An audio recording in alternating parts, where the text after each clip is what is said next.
आरहत वाङ्मय में कहा गया है, जहाँ यह तिर्निवणिया मूलम घितूण निगया एगोत्थ लह इलाहम एगो मूलेन आगओ एगो मूलम पिहारिता आगओ तत्थवाणिओ व्यवहारे उवमा ऐसा एवं धम्मे बयान है।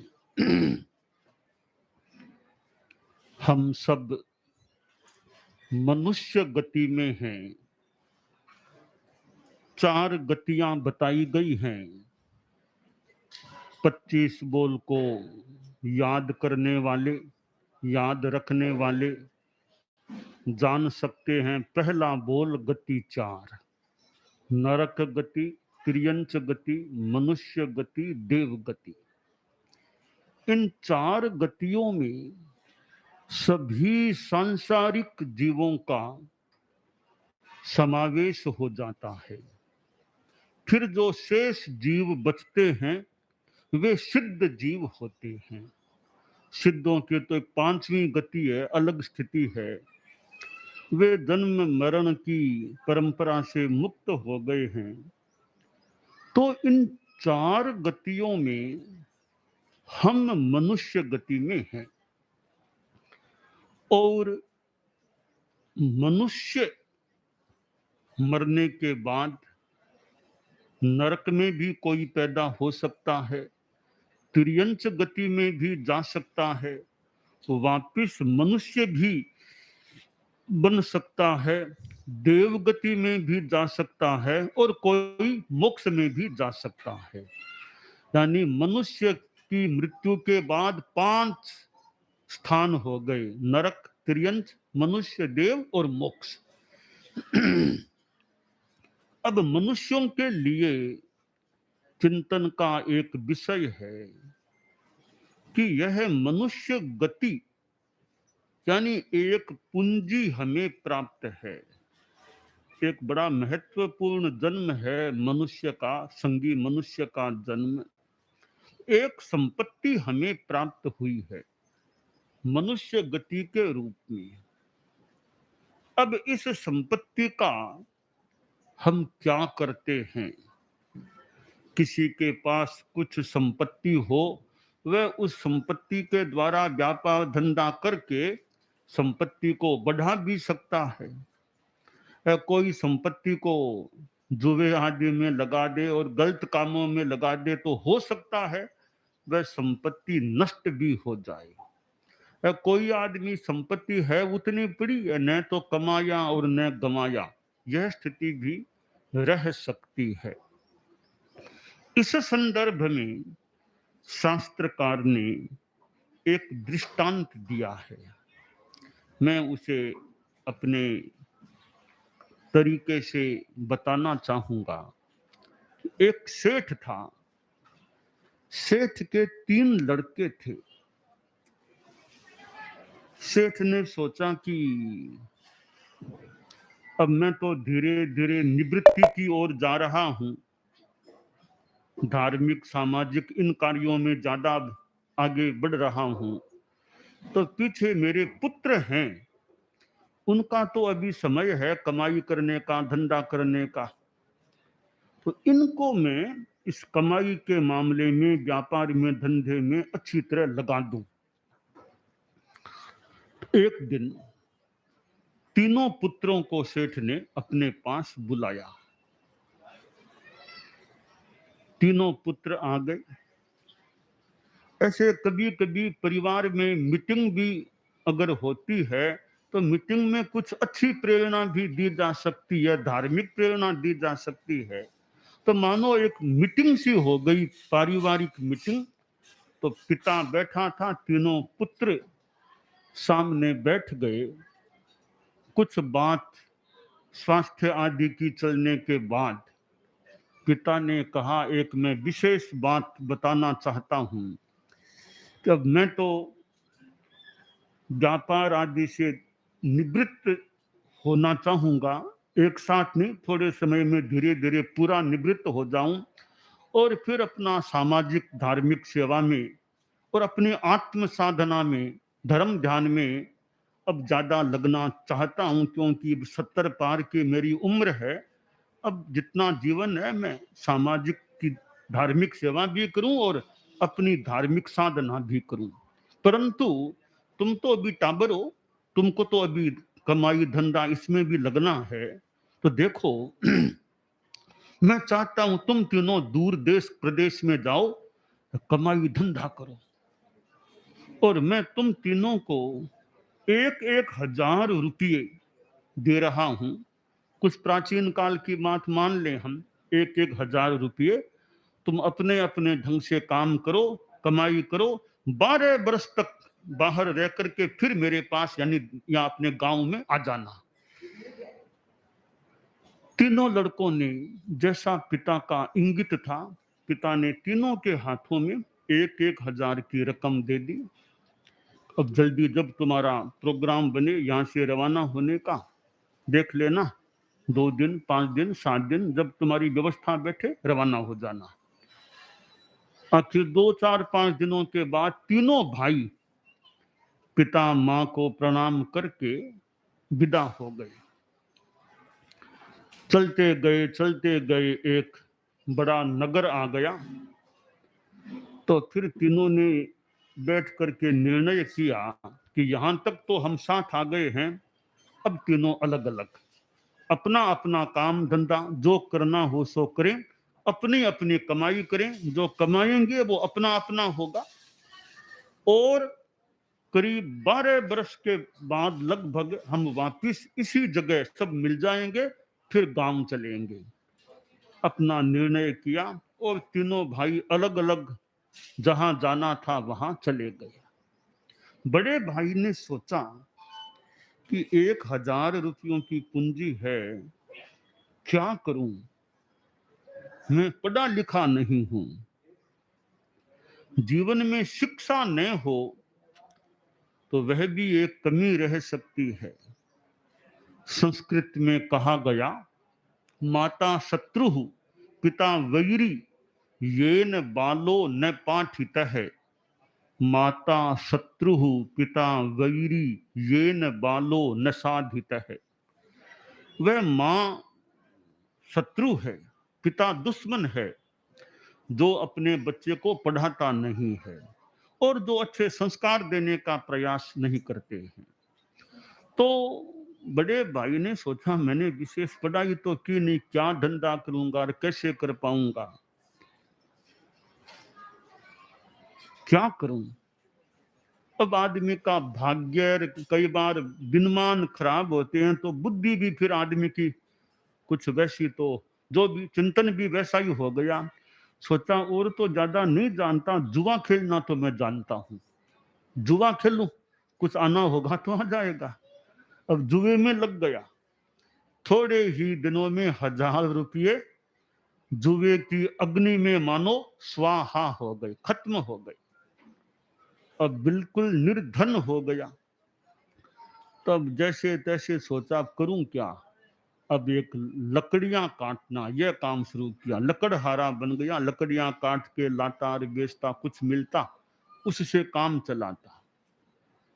यूं उसका समय काफी धन की अभाव अवस्था में बीतने लगा। बीच वाला बेटा था, भाई था, उसने सोचा पढ़ा लिखा नहीं हो तो उसने सोचा भी ज्यादा परिश्रम क्यों करना, अपने तो आराम से कहीं छोटा सा कमरा लेके रह जाओ, रुपये बैंक में जमा करा दो। मैं आ रहा था तो बैंक ऑफ बड़ौदा को आया था, बैंक ऑफ बड़ौदा का वो स्थान आया था। तो बैंक ऑफ बड़ौदा हम लोग बहुत वर्षों पहले राजस्थान में तब वो कहीं लिखा हुआ देखते थे, वहां थली में उधर में कहीं bank of Baroda, bank of Baroda. तो आज वो हम आए तो बैंक ऑफ बड़ौदा का वो मकान रास्ते में आ गया था, 2 मकान थे का बैंक ऑफ बड़ौदा। तो बीच वाले भाई ने सोचा कि रुपये तो बैंक में जमा करा दूं, कुछ ब्याज आएगा और कुछ कहीं रिलेटिव्स हैं, कुछ मांग तांग करके काम चला लूंगा, बस श्रम नहीं करना, आराम से रहना आपने। तो तो 1000 रुपये बैंक में जमा करा दिए और ब्याज आदि से अपना काम चलाने लग गया। तीसरा लड़का था, भाई था, वो पढ़ा लिखा था और साथ में बड़ा एक भाग्यवान भी था।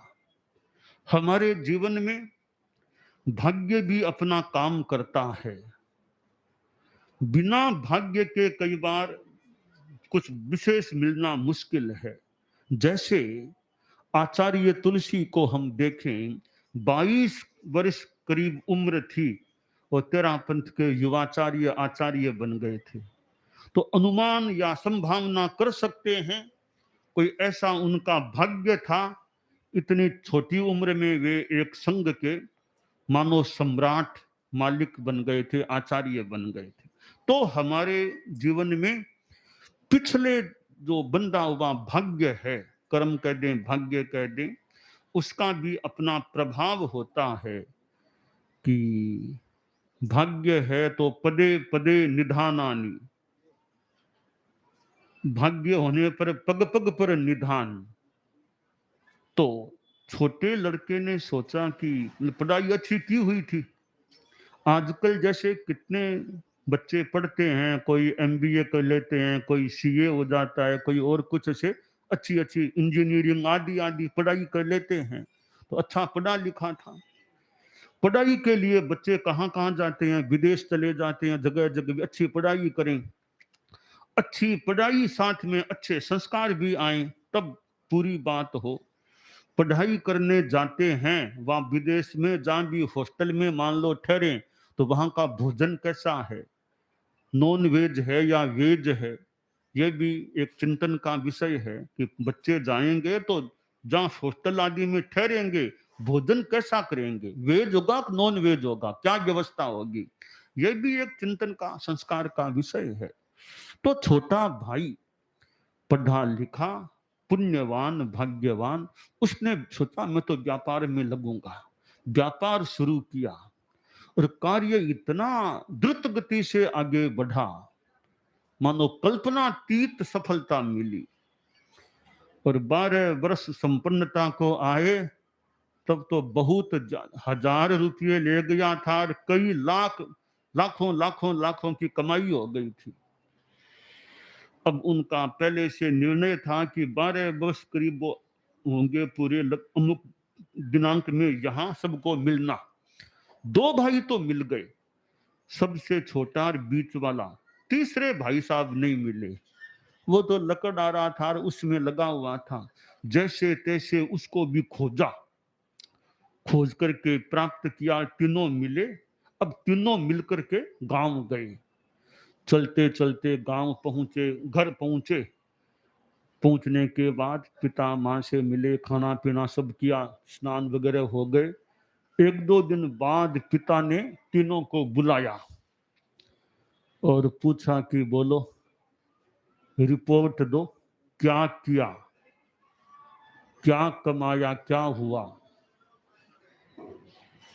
सबसे पहले बड़े बेटे से पूछा तो बोला, पिताश्री कमाया तो कुछ नहीं, खेद के साथ कहूंगा जो आपने दिया वो गंवाया, वो गंवा दिया मैंने। तो क्या किया था, मैं जुआ खेला था। पिता को थोड़ा कष्ट भी हुआ कि यह क्या काम किया, अब मेरे पास कुछ नहीं बचा, सब चला गया। दूसरे बेटे से पूछा, बेटा क्या किया। पिताजी कुछ नहीं किया मैंने, परंतु गंवाया भी नहीं है। बैंक ऑफ बड़ौदा की मैंने बात कही कि बैंक में जमा करा दिए थे, ब्याज से काम चलाया और ये 1000 रुपये आपने दिए, आप संभाल लिए, मूल पूंजी सुरक्षित है। तीसरे बेटे से पूछा, बेटा क्या किया। बोला, पिताजी ये बहुत विस्तृत बात है, ये मेरी कॉपी है, पूरा हिसाब लिखा हुआ है, आपसे 1000 लिए थे, कई कई लाखों की ये रकम आप संभाल लिए। अब आप गृहस्थों की भाषा में सोचें तो आप लोग जैसे गृहस्थ है, आपके भी मान लो ऐसे ही 3 बेटे हैं, तो आपको उस संदर्भ में सबसे बढ़िया बेटा कौन सा लगेगा। सबसे छोटा सबसे बढ़िया था, इतनी कमाई करके लाया है। जो कमाएगा वो बढ़िया बेटा, गृहस्थों की एक दृष्टि से देखें तो पिता को वो सबसे छोटा बेटा बढ़िया लगा कि इतनी कमाई करके लाया है। बीच वाला ठीक है, खोया नहीं, कमाया भी नहीं। तीसरा तो बिल्कुल ही खो दिया था, वो तो काम का ही नहीं। यह एक सांसारिक भाषा की बात है। अब इस बात को धर्म के क्षेत्र में हम घटित करें कि मनुष्य गति वो 1000 रुपये के समान मूल पूंजी है। तीर्थंकर भगवान को हम अपना पिता मान लें, तीर्थंकर भगवान हमारे पिता मान लें, हम उनकी संतानें हैं धर्म की दृष्टि से। अब हम में से, अब तीर्थंकरों ने यानी हमें जो मनुष्य गति मिली है, अब कोई कोई लोग तो जो पाप करते हैं, हिंसा, झूठ, हत्या आदि आदि गलत, हिंसा संबंधी बहुत खराब काम, चोरी आदि का, वो मर करके नरक में जाते हैं। यानी उन्होंने मूल पूंजी जो मनुष्य गति थी उसको खो दिया, नीचे नरक या त्रियंच गति में चले जाते हैं। कुछ मनुष्य ऐसे होते हैं तो नरक में चले गए, वो सबसे बड़े बेटे के समान हो गए। कुछ मनुष्य ऐसे जो धर्म भी विशेष नहीं करते, ज्यादा पाप भी नहीं करते, वो मर करके वापिस मनुष्य गति में पैदा होते हैं। यानी मूल पूंजी को रख लिया, मनुष्य थे वापिस मनुष्य बन गए, तो वे बीच वाले बेटे के समान हैं। और तीसरे छोटे बेटे के समान वे होते हैं जो कोई साधु बनते हैं, कोई श्रावक और कोई तपस्या साधना आदि करते हैं, मर करके देवगति में पैदा हो जाते हैं। या फिर कोई आदमी साधु मोक्ष में चला जाए तो वे छोटे वाले बेटे के समान हैं, तो मनुष्य गति में धर्म का अर्जन करके उच्चता को वर्ण कर लेते हैं, प्राप्त कर लेते हैं। तो यह धर्म की बात हो गई। अब इस बात को हम अपने पर लें कि हम कैसे हैं। हम कहीं बड़े भाई के समान तो नहीं है ना, या हम बीच वाले के समान, या हम छोटे वाले के समान। आदर्श तो छोटे वाला भाई है, वो धन के संदर्भ में तो दृष्टांत है। हम धर्म के संदर्भ में सोचें कि छोटे वाले भाई के समान रहें, यानी इस मनुष्य गति में धर्म की साधना के द्वारा अर्जन करें, निर्जरा संबर यह प्राप्त करें, और कम से कम नरक त्रियंच में न जाना पड़े। और दृष्टांत के हिसाब से देवगति, मोक्ष तो अभी यहां से संभव नहीं लग रहा है, तो फिर देवगति की बात है। तो जीवन में धर्माचरण हो, जीवन अच्छा हो, व्यवहार अच्छा हो, आचार अच्छा हो, आदमी अहिंसा के पथ पर चले, सच्चाई, ईमानदारी, हम लोग 3 बातों का प्रचार कर रहे हैं। अनुव्रत यात्रा चल रही है, सद्भावना, नैतिकता, नशा मुक्ति, इन 3 बातों का प्रचार हो रहा है। और कई बार मार्ग में भी ये अनुव्रत के कार्यकर्ता जो रास्ते में लोगों को इकट्ठा करते हैं, एक छोटा सा प्रोग्राम सा, संक्षिप्त सा कई जगह हो जाता है। कार्यकर्ता भी मानो श्रम श्रम कर रहे हैं, लोगों से मिल रहे हैं, उनको संपर्क में ला रहे हैं, प्रचार कर रहे हैं। और हम भी फिर यथा अवसर थोड़ा समय उन लोगों के साथ लगाते हैं, थोड़ी अहिंसा या सद्भावना, नैतिकता, नशा मुक्ति, ऐसी अनुभूत ऐसी बातें बताते हैं, उनको प्रतिज्ञाएं भी कराने का प्रयास करते हैं, ताकि उनकी भी आत्मा अच्छी बने, आत्मा अच्छी बने, जीवन अच्छा रहे, इंसान अच्छा इंसान रहे, कम से कम इंसान इंसान तो रहे। साधु कोई न भी बन सके, कम से कम उससे सामान्य इंसान से तो नीचे न जाए, नैतिकता जीवन में हो, सद्भावना हो, नशा मुक्ति हो। तो ऐसा प्रयास करने से, प्रेरणा देने से दूसरों में भी जागरण आ सकती है। तो अनुव्रत यात्रा चल रही है, अनुव्रत विश्व भारती अनुव्रत समिति और ये जगह जगह के कार्यकर्ता भी हमारे साथ मानो यात्रा में रहते हैं। अनुव्रत विश्व भारती के भी कभी कभी दूसरे अनुव्रत समितियों के ओर के आते हैं, और वे लोगों से संपर्क करना, जाना, लोगों को इकट्ठा करना, हमसे मिलाना, या वहां वे लोग भी अपना प्रचार प्रसार करना। इस प्रकार ये अनुव्रत यात्रा जो यहाँ चल रही है, तो अनुव्रत छोटे छोटे नियम हैं, वे जीवन में आ जाते हैं। तो आदमी का जीवन अच्छा बन सकता है। फिर और तत्वबोध हो जाए, सम्यक दृष्टि, तत्वबोध, जीव क्या अजीव क्या, पुण्य पाप क्या, आदि आदि, फिर ज्ञान हो जाए और आदमी धर्म की दिशा में आगे बढ़ जाए तो और कल्याण की बात है। ज्यादा तत्वबोध मान लो न भी हो, कम से कम इंसान एक सामान्य रूप में तो अच्छा रहे। सद्भावना, नैतिकता, नशा मुक्ति, ये चीजें जीवन में रहे तो भले जैन अजैन कोई भी है, मजदूर हो, विद्यार्थी हो, शिक्षक हो, वकील हो, कोई भी हो, जो भी गृहस्थ हैं, उनमें ये छोटे छोटे अच्छे नियम जीवन में रहते हैं तो जीवन अच्छा रह सकता है। फिर इधर प्रेक्षा ध्यान की भी बात है, जीवन विज्ञान की बात है, ज्ञानशाला की भी बात है कि छोटे छोटे बच्चों में अच्छे संस्कार आए, धर्म के तत्वबोध को भी वे सीखें। तो ज्ञानशाला के द्वारा छोटे छोटे बच्चों में जो प्रयास होता है वो भी एक अच्छा कार्य है।